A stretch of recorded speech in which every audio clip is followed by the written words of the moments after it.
요한복음 5장에 여기에 38년 된 베데스다 연못가에 거기에서 중풍병자가 치유되어 일어납니다. 놀라운 하나님의 은혜이고 축복이고 자랑입니다. 거기에 누워있는 모든 병자들이 제 소망을 갖고 하나님의 경의에 감사하고 있습니다. 그런데 유일하게 그때 그 주님이 살려낸 38년 된 중풍병자를 살려낸 그 일에 대하여 비난하고 신뢰하는 사람들이 등장을 합니다. 유대인들입니다. 오래 하나님을 믿는다고 하는 기성신자들입니다. 이유는 뭐냐면 안식일에 이 일을 행하였다 하는 것입니다. 사실 그 심리가 무엇이겠습니까? 예수님께서 오늘 죽은 자와 같은 이 사람을 살리는 기적을 보면서 모든 군중들이 예수에게 마음이 쏠립니다. 종교 지도자들 또 유대인들이 볼 때는 저 나사렛에서 아주 젊은 한 선지자라고 일컫는 예수가 그들 눈에는 아무것도 아니고 보잘것없이 보이는데 그가 와서 자기들이 못한 일을 지금 하고 있거든요. 그런 것들을 바라보면서 사람들이 그 예수에게 마음이 쏠리자 그들이 그동안의 위세를 가지고 종교적인 대단한 사람들인 것까지 떠들었는데 그들의 종교적 위신이 떨어집니다. 그래서 어떻게든지 예수를 말의 올무에 걸리게 할까 시비를 찾는 중에 여기 안식일 문제를 갖고 시비를 걸었습니다. 왜냐하면 바로 이 유대인의 명절에 예수께서 올라가서 여기 38년 된 베데스다 연못가에 그 병든 사람을 고친 그날이 안식일이었거든요. 그 안식일 문제를 가지고 트집을 잡고 있고 또 심지어는 이 병든 사람에게 병들어서 38년 동안 누웠다가 겨우 이제 오늘 기적적으로 그들이 살려준 것이 아니라 예수라는 이분이 와서 살려줬는데 이 병든 환자에게 아무 거기에 공을 들이지도 아니하였던 여기에 유대인들, 이 종교 지도자들이 와서 시비를 겁니다. 안식일에 걸어갔다는 것이죠. 짐을 들고 걸어갔다는 것입니다. 건강하게 돌아다니는 사람이야 안식일에 그날 이제 잘 지켜야 한다 또는 뭐 이렇게 짐을 들고 와서는 안 된다 그런 이야기가 통하지만은 그동안 38년 동안 밤이고 낮이고 병이 들어서 누워있던 이 사람이 지금 병이 나았는데 사실 이 사람에게 지금 안식일 무슨 의미가 있겠어요? 안식일이 아닌 날도 거기 누워있었고 안식일도 누워있었는데 마침 자기 병이 나은 날이 치료받은 날이 안식일일 뿐이었는데 이 사람에게 와가지고 왜 안식일에 그 짐을 들고 걸어가냐고 시비를 건 걸 바라봅니다. 사실은 은혜를 초월하는 그것이 무엇입니까? 인간의 모든 계율을 초월하는 게 무엇입니까? 그게 은혜입니다. 그런데 지금 시시비비를 가리면서 따질 사람에게 따져야지 여기 이 38년 된 환자에게 와가지고 안식일을 범하였다고 지금 말하는 게 지금 이들이 사람이냐 하는 것이죠. 바리새인들은 지금 병이 나아서 자리를 들고 걸어가는 그 사람을 보고 함께 기뻐하고 함께 하나님께 감사하고 그래서 축하해 줄 일인데 지금 그들은 엉뚱한 그러한 시기심에 사로잡혀가지고 인간의 동정심도 다 사라지고 하나님의 은혜에 대한 것도 다 잊어버리고 단지 계율을 어겼다는 그걸 가지고 지금 시비를 거는 것입니다. 옹졸한 모습이죠. 여기 10절 말씀 우리가 한번 읽어보십시다. 10절 유대인들이 병 나은 사람에게 이르되 안식일인데 네가 자리 들고 걸어가는 것이 옳지 아니하니라.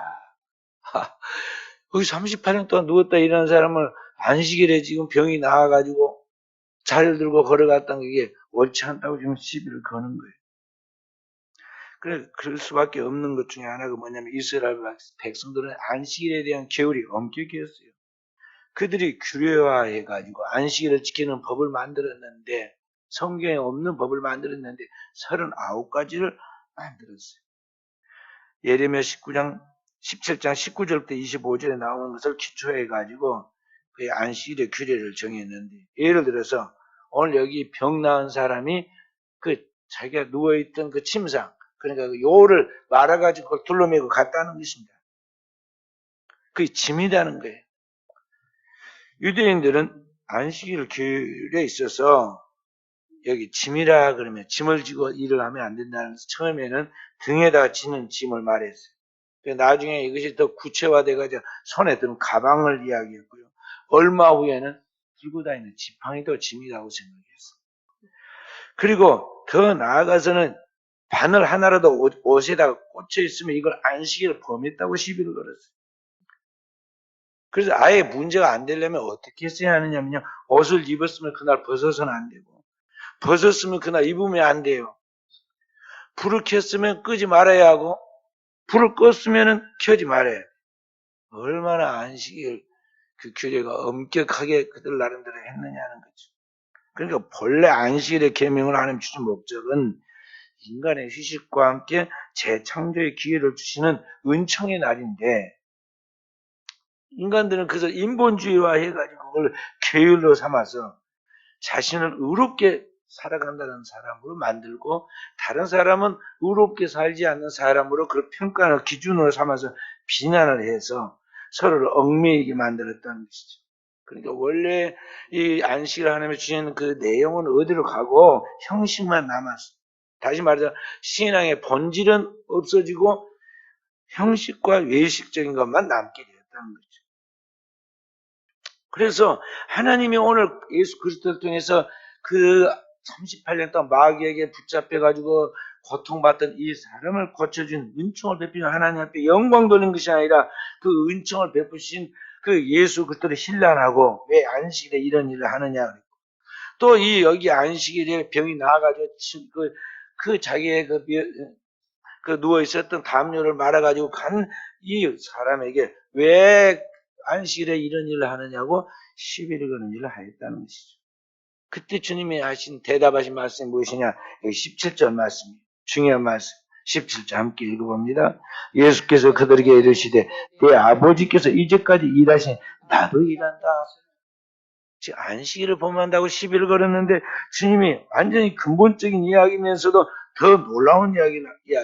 내 아버지께서 일하시니 나도 일한다. 안식일인데 안식일의 주인은 하나님이신데 바로 그 하나님이신 아버지께서 내 아버지께서 일하니 나도 일한다고 하면 내가 그분의 친아들이다 그 말. 그러니까 완전히 유대인들이 이제는 뒤로 나자빠졌어요. 광분을 하게 됩니다. 왜 그럽니까? 이제 안식일만 범할 뿐만 아니라 하나님은 자신의 친아버지라 함으로써 자신을 하나님과 동등됨으로 만드는 그런 죄를 지었다는 거예요. 신성모독한 죄를 지었다는 거예요. 신성모독, 블레스피미라고 합니다. 신성모독을 했다는 거예요. 그러니까 막 뒤집어진 거예요. 그들 눈에 보이는 저 촌에서 온 갈릴리 나사렛은 천 옷을 입고 흠모할 만한 것은 아무것도 없고 그 모양도 풍채도 없는 그 나사렛에서 온 예수라는 젊은 청년이 안식일을 범한 것도 그러한데 더 나아가서 자신을 하나님의 친아들로 자신을 승격화시켜가지고 그들 가운데서 말하기를 내 아버지가 일하시면 오늘 내가 일한다고 그렇게 말하니까 뒤집어진 거예요. 사람은 왜 물어보고 모든 걸 평가합니다. 그런데 예수님의 그 외적인 모습만 보고 그들이 자기들보다 열등한 평범한 선지자 이하 정도로 격하해서 판단하고 있는 그때 이런 이야기를 한다는 거죠. 그래서 아예 이런 사람 없애버려야 한다. 그렇게 생각해서 예수를 죽이려고 음모하기 시작합니다. 오늘 주님께서 여기 내 아버지께서 일하신 나도 일한다고 말함으로써 주님이 자기가 누구이신가를 계시하고 주님이 오늘 말씀하신 그 말씀 속에서 오늘 우리 가운데서 일하시는 주님이 누구이시며 무엇을 하시는 분인가를 지금 말씀하고 있는 거예요. 첫 번째로 오늘 여기 주님은 자신이 일을 행하시고 그 일을 지어 성취하신 여호와이시다는 것을 지금 말씀해 주고 있어요. 내 아버지께서 일하신 나도 일한다. 예레미야 33장 2절에 보면 그런 말씀이 나옵니다. 일을 행하는 여호와 그 일을 지어 성취하는 여호와 만군의 여호와가 내게 이르노라. 너는 내게 부르짖으라. 내가 내게 응답하였고 내가 알지 못하는 크고 비밀한 일을 내게 보이리라. 여기 일을 행하고 그 일을 지어 성취하는 여호와라 그러는데 주님께서 오늘 아버지께서 일하시 나도 일한다. 그 말은 뭐냐면 주님의 삼일째 하나님으로서 아버지께서 일하니 그때 그 주님도 함께 일하신다는 것을 이야기해 주므로 자신이 바로 그 창조주 하나님, 삼일째 하나님이라는 것을 우리에게 보여주고 있다는 것입니다. 당대 유대인들의 사고방식에는 하나님은 천지창조를 하시고 가만히 계시는 분, 그러니까 천지를 창조해내고 손을 탁 털고는 아무것도 않고 사라져버리고 있는 것 같이 그렇게 인식을 하고 있었어요. 그런데 주님께서 안식일에 오늘 여기 일을 하신다 말이죠. 그리고 그게 하나님의 역사라고 볼 때 하나님이 가만히 계시는데 무슨 일을 하는 것은 정말 그들이 이해할 수 없다고 생각했던 것이죠. 하나님의 그의 말씀을 통해 엿새 동안 그의 창조의 모든 역사를 이루셨습니다. 제7일에는 주님이 뭘 하신 안식일에는 그 모든 창조물을 보존하고 보호하고 그것이 다시 활동할 수 있도록 재생시키는 힘을 공급하시는 것이 바로 안식일의 의미인데 주님의 안식일에 바로 그 일을 하고 계신 것입니다.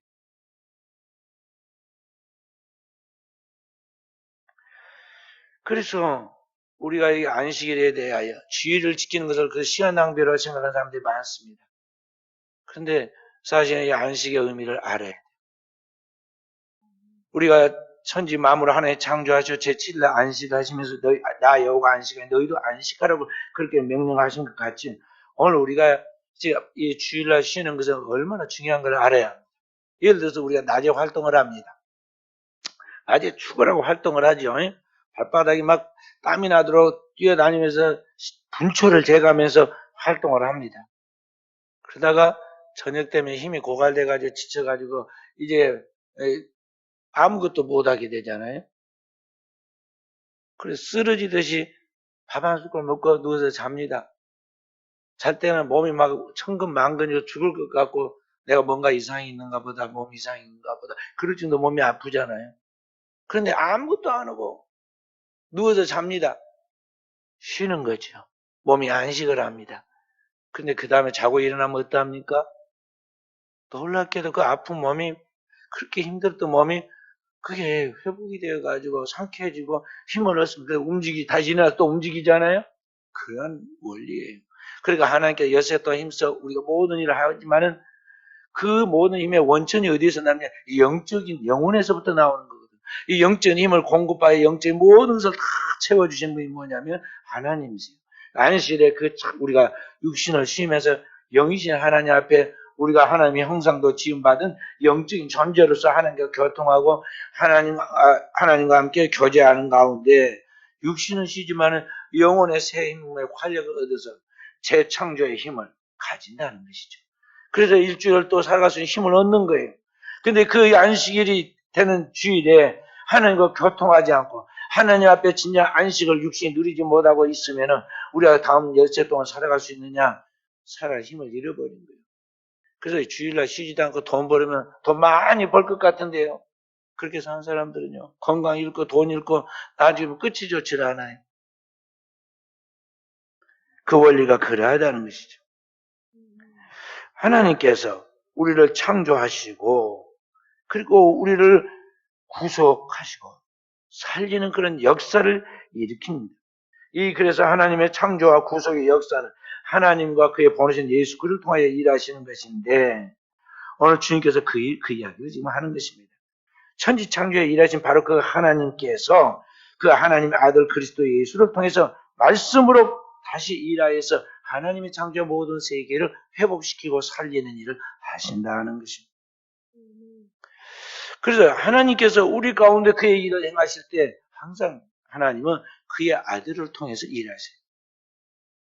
말씀을 통해 일하신다 그 말은 그의 아들을 통해 일하신다 그런 말. Through the Jesus Christ. 예수 그리스도를 통하여 오늘 일하신다. 그래서 오늘 예수님은 뭐라고 이야기하냐면 요한복음 10장 30절에 그렇게 말 나와 아버지는 하나이니라. 아버지께서 일하시니 나도 일한다. 그렇게 말하신 그분이 또다시 말하기를 아버지와 나는 하나라 그렇게 말합니다. 요한복음 14장에 더 나아가면 빌립, 사도 빌립을 말하는데 빌립이 예수님께 말씀합니다. 예수님이 내가 아버지께로 가는 길과 진리와 생명이다. 나로 말미암지 않고는 아버지께로 갈 자가 없다. 그러니까 빌립이 그 아버지를 내게 보여주십시오. 주님이 뭐라냐면 아들을 나를 본 자는 아버지를 보았거든 내가 어찌하여 아버지를 보이라 하느냐 그랬어요. 주님이 곧 하나님의 모든 것을 보여주고 아버지와 하나 되시는 분이기 때문에 주님을 통해 모든 게 나타나고 모든 걸 알 수 있는데 따로 하나님 아버지를 보여달라고 하는 그게 모순이라는 거죠. 그러니까 주님은 어떤 분이냐면 하나님의 모든 것을 우리에게 보여주는 프리즘과 같은 거예요. 햇빛의 모든 것을 프리즘을 통해서 보이면 빨주 어느 파남보가 딱 나오잖아요. 햇빛의 모든 그 색소를 다 보여줍니다. 그와 같이 하나님의 모든 것을 이 땅에 인간의 세계, 현상 세계 우리에게 보여주는 하나님의 프리즘이 뭐냐? 바로 예수 그리스도다. 하나님의 아들이시다. 그런 말. 그래서 우리는 그리스도를 통해 하나님을 볼 수 있어요. 그래서 주님은 하나님과 우리 사이에 유일한 중보자라고 그렇게 또한 말씀을 한 것입니다. 그 주님께서 오늘 하나님의 신성을 가지고 하나님의 모든 활동을 우리에게 보여주고 있는데 그 말이 오늘 하나님 아버지께서 일하시니 나도 일한다 그렇게 말하고 있어요. 하나님께서 천지 만물을 아버지께 창조하여서 역사하시고 일하신 것 같이 오늘 그 모든 것을 이 땅 위에서 우리에게 실제로 우리 눈이 볼 수 있도록 하나님의 일하심을 보여주는 분이 누구냐? 예수 그리스도다. 그래서 안식일인데 안식일을 주신 주님께서 오늘 여기 38년 된 죽어가는 이 환자를 살려서 내보내주면서 아버지께서 일하신 지금 내가 너희를 살리는 일을 하고 있다는 것을 보여주고 있다는 거죠. 그래서 그 하나님의 위대하심을 찬양하고 감사하고 기뻐해야 하는데 오늘 유대인들은 그들의 짧은 지식 안식일에 대한 만드는 자기들이 만든 계율을 가지고 짐을 들었네 들지 않았네 걸어서는 안 되는데 걸었다 안식일에 병든 자가 낫게 하는 것도 일인데 일을 했다 안 했다 막 이런 걸 가지고 지금 자기들의 잣대로 하나님을 재면서 예수 그리스도를 지금 평가하고 그들의 계율에 맞지 않다고 예수를 죽이려고 했다는 거죠.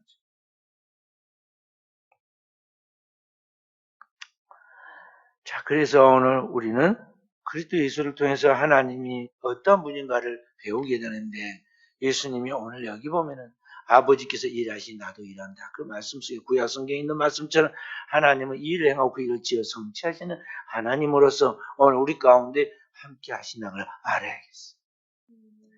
구약 성경 시편 121편 2절부터 6절에 계속 보면은 이런 말씀이 나옵니다. 여호와께서 너를 실족지 않게 하시며 너를 지키시는 자가 졸지 아니하시리로다. 이스라엘을 지키시는 자는 졸지도 않고 주무시지도 아니하시리로다.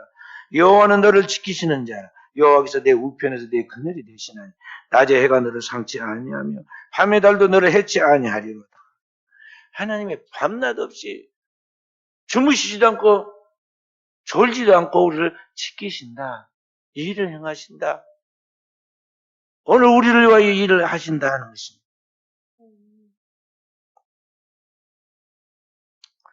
이스라엘을 애굽에서부터 구원하여 출애굽시킨 그 하나님께서 이스라엘 백성 가나안 땅에서 안식하게 하십니다.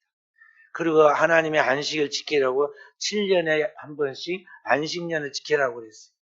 근데 그들이 안식년을 똑바로 안 지킵니다. 그래서 가나안 땅에 들어간 지 딱 490년 되는 그해 이스라엘 백성들 바벨론에 팔아버립니다. 그리고 그 땅을 억지로 안식을 시킵니다. 그래서 몇 년 안식을 시켰느냐? 70년 안식년을 70년을 시켜요. 그 땅의 안식. 왜 그렇게 되느냐? 7년에 1년씩 안식년을 지켜야 하는데 그들이 490년 동안 안 지켰단 말이에요. 왜 땅을 놀려야 열심히 땅을 이렇게 갖고 와가지고 곡식을 벌어야지. 왜 쉬어야? 그래가지고는 말을 안 듣습니다. 그 한 가지를 보면 열을 한다고 이스라엘 백성들이 거기 안식년만 안 지켰느냐? 나머지 계명도 안 지킵니다. 그러니까 하나님이 이제 크게 잡아가지고 안식년으로 계산해가지고 그들은 자 7년에 한 번씩 지켜야 하는데 490년 동안 안 지켰어요. 그래서 몇 년이에요? 나누면은 몇 번 안 지켰어요? 7번? 70번. 70번. 7년에 한 번씩 해서 70번 안 지켰어요. 7천 49. 그래서 70년 동안 바벨론의 포로가 돼가지고 그 땅에서 그들의 죄값을 치르게 하고, 그리고 그 땅 억지로 안식년을 지키게 만듭니다. 그러니까 하나님께서 이스라엘 백성들의 구원을 위하여 일하실 때 그들이 안식하고 있어야 할 바로 그때 하나님이 이스라엘 백성들을 위하여 일을 하시죠. 바벨론 땅에 포로되어 가지고 그들이 억지 안식을 지키고 있을 때 하나님은 그들이 쉬고 있는 그때 그들의 구원을 준비하십니다. 그래서 그들의 죄까지 다 치르는 그때 기적처럼 바벨론에서 다시 돌아와서 이스라엘 가나안 땅으로 귀환하게, 바벨론에서 귀환하게 돼요.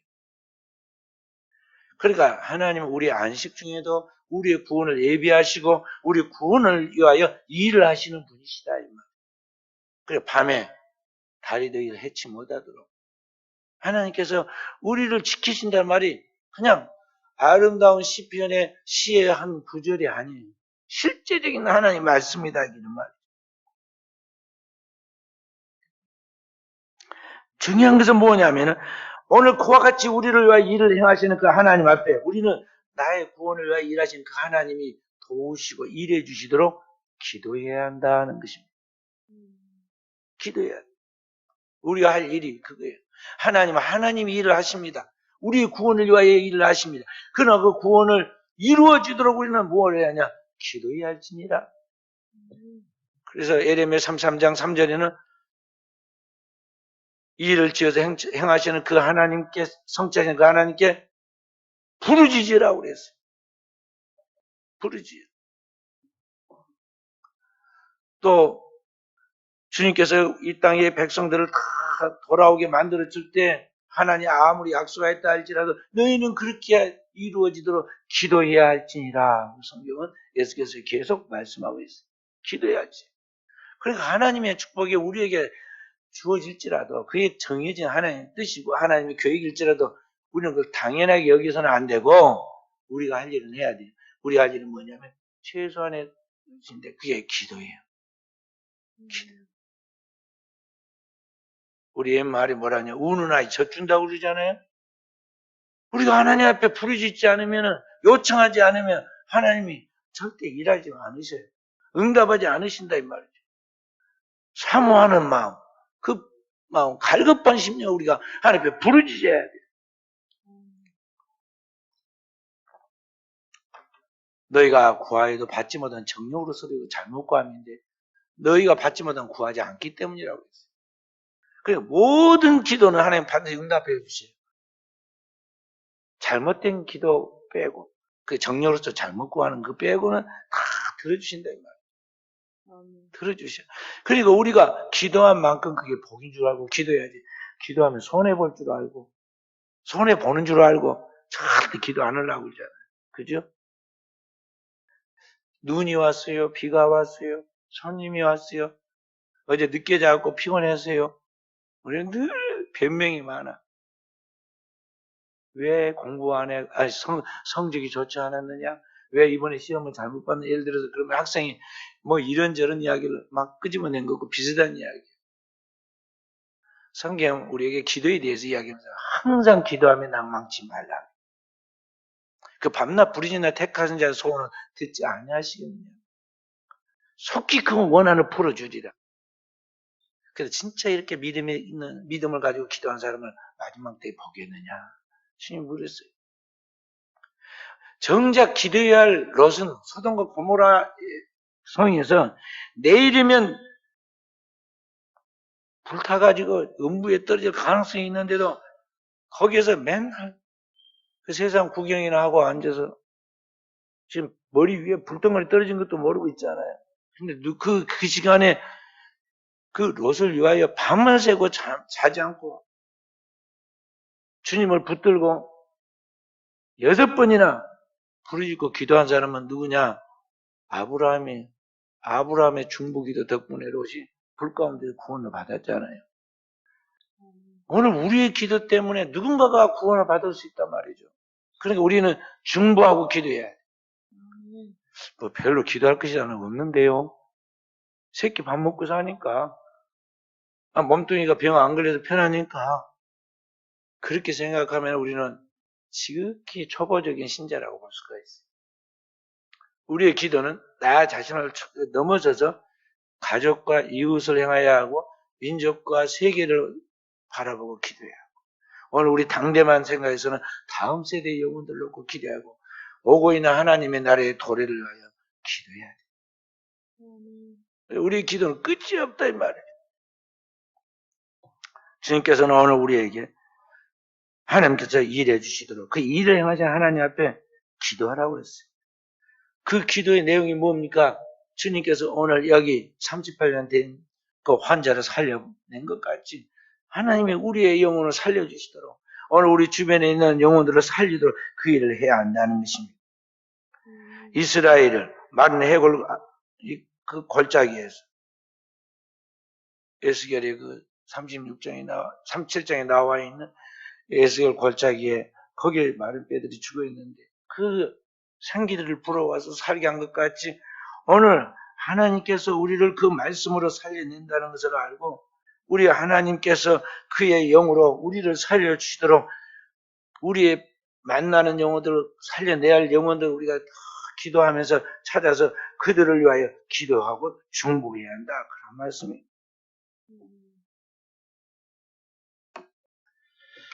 오늘 주님께서 죽은 자들을 살리는 이 일을 하는 것을 오늘 우리가 보여주죠. 21절 말씀 함께 읽어봅니다. 21절 말씀. 아버지께서 죽은 자들을 이렇게 살리신 같이 이 아들도 자기가 원한 자들을 살리느니라. 인간은 죽고 살리는 이 문제의 생사여탈에 대한 생명의 권한은 오직 아버지께 있는데 그 아버지께서 죽은 자를 살려 일으켜 주신 것 같이 우리 아버지의 보내신 독생자 예수 그리스도도 자기의 원하는 자를 살린다 그랬어요.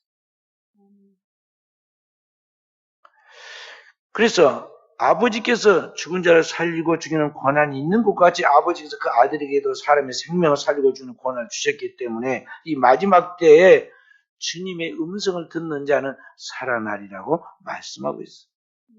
그것이 24절, 25절의 말씀. 여기 24절, 25절 함께 읽습니다. 내가 진실로 진실로 내게 이르노니 내 말을 듣고도 나 보내신 이를 믿는 자는 영생을 얻었고 심판에 이르지 아니하느니 사함에서 생명을 옮겼느니라. 진실로 진실로 내게 이르노니 죽은 자들이 하나님의 아들의 음성을 들을 때가 오나니 곧 이때라. 듣는 자는 살아나리라. 그래서 오늘 예수 그리스도의 그 음성을 들을 때 어떤 영혼들인지 그 영혼들이 살아나서 생명의 부활로 나아간다는 것입니다.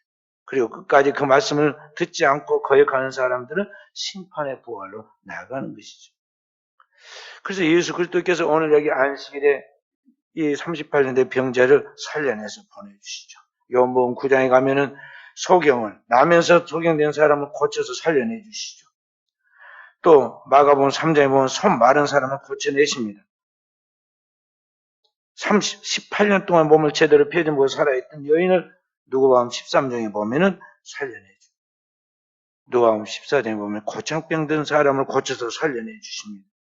그래서 주님께서는 바로 생명의 말씀, 그분 자신이기 때문에 그분이 가는 곳마다, 그분의 말씀이 떨어진 곳마다 그 말씀을 듣고 믿는 사람마다 이어져 살아나는 역사가 있게 된다는 것이죠. 그래서 오늘 말씀 21절은 아버지께서 죽은 자를 이렇게 살리신 것 같이 아들도 자기가 원하는 자들 살린다고 말씀하고 있는 것입니다. 사실은 역사 이래로 이 땅에 존재하는 모든 생명체는 죽지 마련이고 죽어갑니다. 죽어가는 모든 것을 궁극적으로 살려내는 것은 오직 주님의 말씀인데 주님이 바로 이 죽은 자를 살리기 위하여 오셨다는 것입니다. 인간의 죽음은 이 생리적으로 이 육체, 우리 물리적인 이 육체만 죽은 게 아닙니다. 인간의 근본적인 죽음은 하나님과 인간 사이의 영적으로 우리가 죽는 것인데 이것이 무엇 때문에 죽느냐? 죄 때문에 죽게 됩니다. 그래서 성경은 죄의 값은 사망이라고 그런 것이죠. 인간은 이 죄로 말미암아 죄의 속성 가지고 태어나서 결국 살다가 온갖 파괴된 저주의 일생을 살다가 결국 그 죄의 값을 다 치르고 죽음으로 나가게 되는데, 이 죽음으로 가고 있는 이 죄인을 살리기 위해 주님이 오셨고, 이 죄의 문제를 해결하기 위해 주님이 십자가에 의해서 우리의 죄의 근본적인 것을 다 짊어지고 십자가에서 죽으시죠. 그것을 이사야 53장 6절에는 그리스도께서 우리 죄를 짊어지고 하나님의 어린애 양이 되어 십자가에서 담당하셨다. 우리의 죄의 문제를 담당하셨다는 거죠. 죄의 값인 사망의 문제를 주님께서 담당하고 십자가에서 죽으신 그 사건을 통해서 오늘 우리의 모든 죄를 다 사하시고 우리로 하여금 우리의 영이 다시 하나님과 교통하여 회복되도록 만드시죠. 그래서 히브리서 9장 11절에 말씀이 영원한 속죄를 이루어 주셨다고 말씀한 것입니다. 그렇게 해서 오늘 그리스도 예수의 그 복음의 말씀을 듣고 그리스도 예수의 이름을 부르며 그의 음성을 듣는 사람은, 그 말씀을 믿는 사람은 오늘날 우리의 영이 다시 살아나서 하나님과 교통하게 되고, 하나님과 교통된 우리의 영혼은 영적으로만 살아난 것이 아니라 우리의 육신도 병에서 회복되게 되고 치유되게 되고, 그리고 우리의 삶의 모든 문제로부터 부도난 망가져 있는 모든 것으로부터 회복되어서 다시 정상으로 돌아오는 역사가 나타나게 된다는 것입니다. 하나님은 바로 그것을 오늘 우리 가운데서 일하시는 거예요. 살리는 일을 하고 계신다는 거예요. 사단은 늘 와서 우리를 죄짓게 하고 하나님과 영적으로 끊어질 뿐만 아니라 육신도 병들게 하고 일이 부도나게 하여 우리를 멸망으로 나아가게 하는데, 그리스도 예수는 우리로 하여금 오셔서 바로 이 하나님과 인간 사이에 부도나 있는 이런 모든 문제, 죄의 문제에서부터 시작해서 우리의 환경의 문제까지, 우리의 육체의 질병까지 모든 것을 다시 회복해서 살리는 일을 하는 분이 바로 그리스도시다. 그래서 우리가 그 주님의 이름을 부르고 그 주님의 이름을 찬양하고 그 주님의 이름으로 기도하여 오늘 우리의 삶의 문제를 풀어가는, 해결받는 종들이 되어야겠어요. 그리고 그 진리의 말씀을 따라 끝까지 나아가는 그 길이 뭐냐면 영생이에요. 영원한 생명을 우리가 획득하는 것이다 하는 것입니다. 그래서 그걸 가르치려고 예수님께서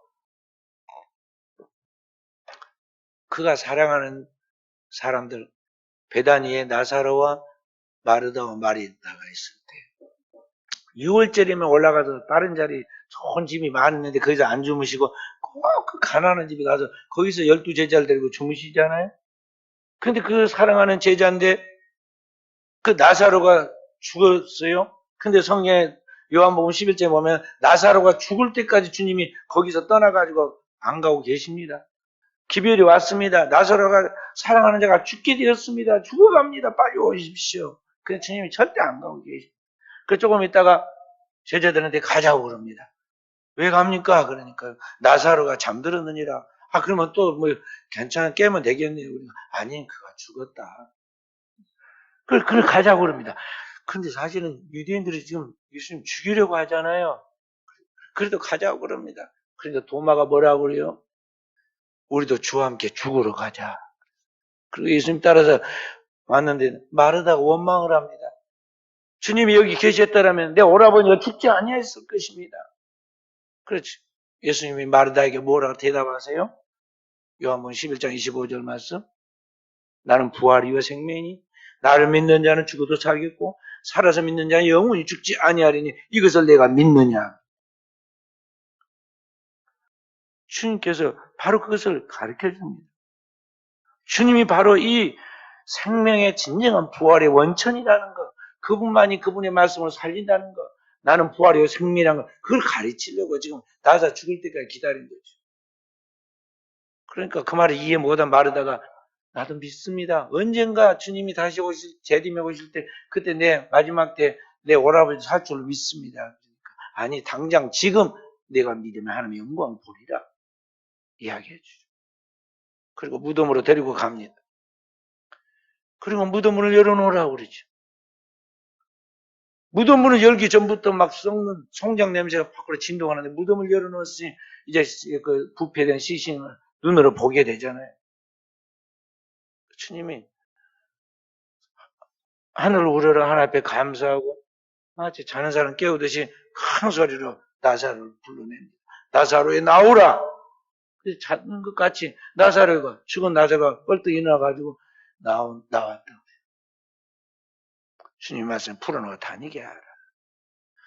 부활이요 생명 대신 주님이심을, 주님이 살리는 생명의 원천이심을, 그분만이 모든 걸 회복시키고 완전하게 하시는 분이심을 우리에게 보여주신다는 것입니다.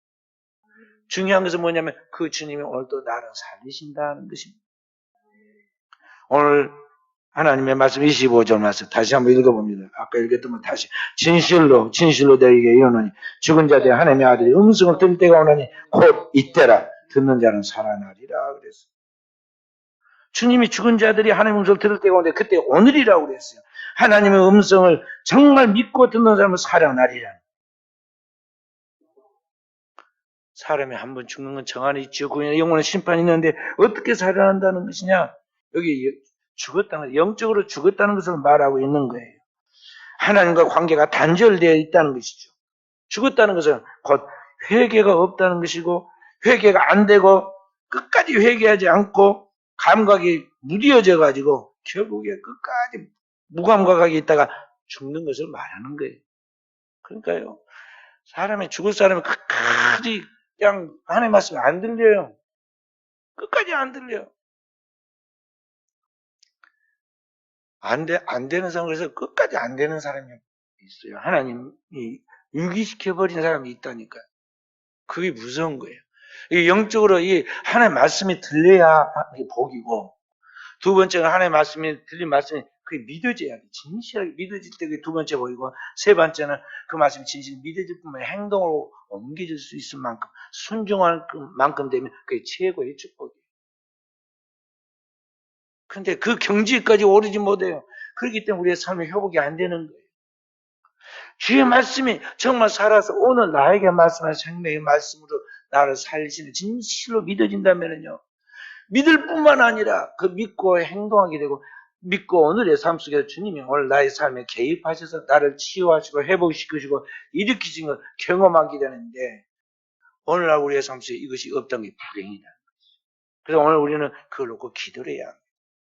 나를 살리시는 주님, 나를 살리기 위하여 오신 주님, 오늘 또 나를 회복시켜서 진정한 믿음의 소유자가 되게 하시고, 그 믿음을 체험하여 세상에 그 축복을 나누어주는 순종하는 자가 되게 해주십시오. 만나는 영혼들을 우리가 거저 보내지 않고 살려내는 주님의 대언자로서, 주님의 보냄을 받은 사도로서 영혼을 살리고 그들의 모든 문제를 풀어서 회복시키는 주님의 보냄을 받은 자로서 삶을 감당하게 해주십시오. 다른 변명을 하지 않고, 뭐, 이 사람이 이래서 안 되고, 저 사람은 저래서 안 되고, 무엇이 안 되고, 맨날 우리는 변명만 해. 살려내야 돼요. 가정을 살려야 하고, 동료들을 살려야 하고, 만나는 모든 영혼들이 그 불행한 문제를 풀어서 살려내는 종들이 되어야 한다는 것이죠. 오늘 또 이 믿음에 껴있는 주인공들이 다 되어지기를